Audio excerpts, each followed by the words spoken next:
Kawan-kawan, listrik tenaga surya berbasis ruang angkasa tidak akan menjadi mimpi fiksi ilmiah selamanya. Jika semuanya berjalan sesuai dengan rencana, ada beberapa negara yang sudah mempersiapkan pengiriman modul dan aplikasinya. Di antaranya Inggris, Angkatan Udara Amerika Serikat, China, Boeing, Caltech, dan beberapa startup juga mempersiapkan proyek serupa. Inggris menjadi negara Eropa pertama yang sangat serius menyiapkan prototip PLTS di orbit pada tahun 2035 dan memulai uji coba penerbangan pada 2024. Lebih dari 50 organisasi teknologi Inggris, termasuk industri kelas atas ke dirgantaraan Airbus, Universitas Cambridge, dan pembuat satelit SSTL telah bergabung dengan misi energi luar angkasa Inggris.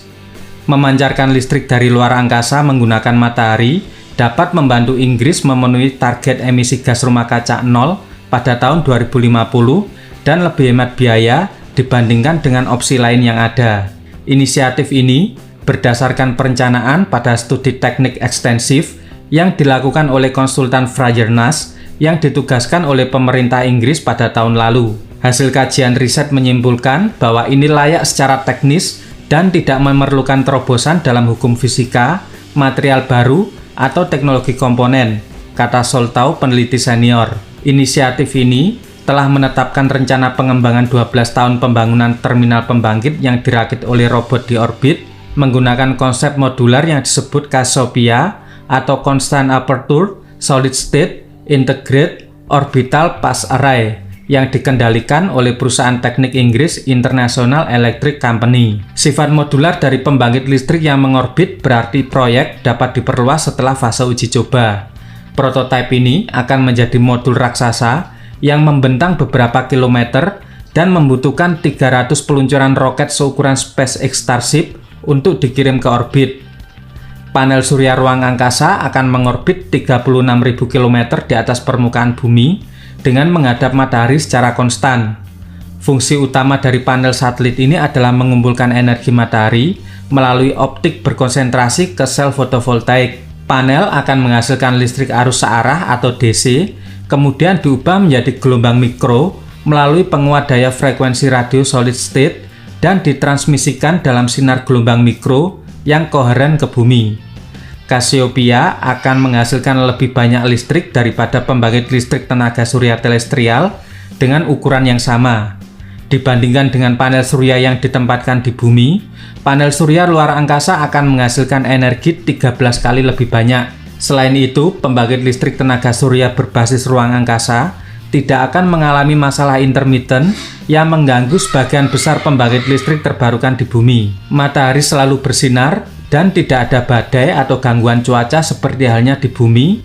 Karena selalu menghadap matahari, panel akan menghasilkan listrik secara konsisten sehingga tidak diperlukan baterai dan bisa langsung disalurkan ke jaringan listrik masyarakat. Publik mungkin khawatir dengan potensi radiasi dari pancaran listrik ini, namun menurut Ross, peneliti senior yang terlibat, resikonya sangat kecil dan bisa diabaikan. Anda lebih mungkin menerima lebih banyak radiasi dari smartphone di saku Anda daripada jika Anda berdiri di bawah salah satu blok jaringan listrik wireless angkasa buatan Inggris. Proyek ini telah mengumpulkan dukungan dari pemerintah, beberapa perusahaan energi global, dan berbagai kampus di Inggris Raya.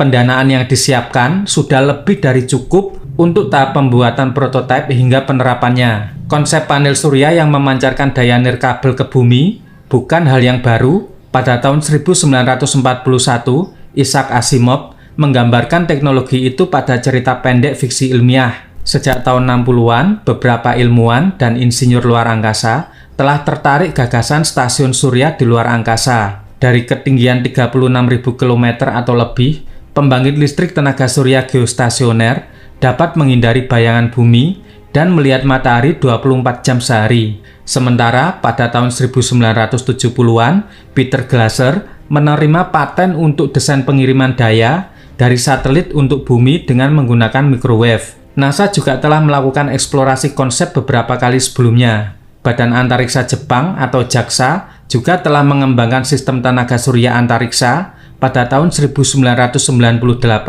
dan masih berjalan hingga sekarang. Meskipun progres dan kesiapannya sudah matang, Inggris bukan negara pertama. Pada tahun 2013, Institut Teknologi California atau Caltech di Pasadena mendirikan proyek tenaga surya berbasis ruang angkasa atau SSBP yang mengembangkan perangkat keras untuk memanen energi matahari di orbit dan mengirimkannya ke bumi.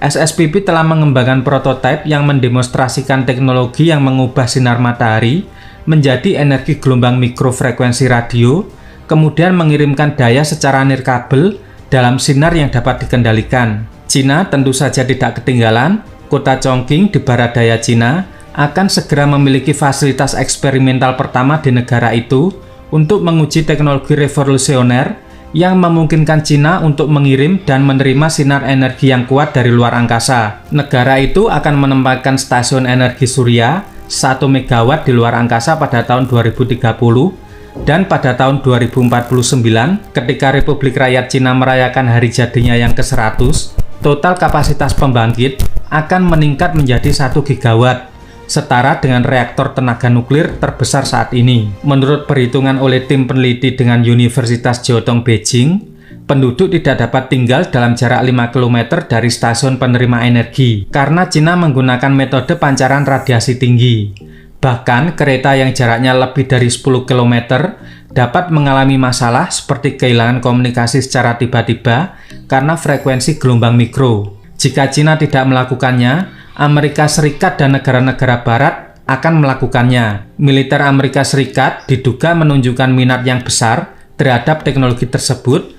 Bahkan Angkatan Udara Amerika telah melakukan penerbangan modul antena frekuensi radio fotovoltaik atau PRAM-FX dan sudah meluncur di sekitar orbit bumi di atas pesawat ruang angkasa robot X-37B.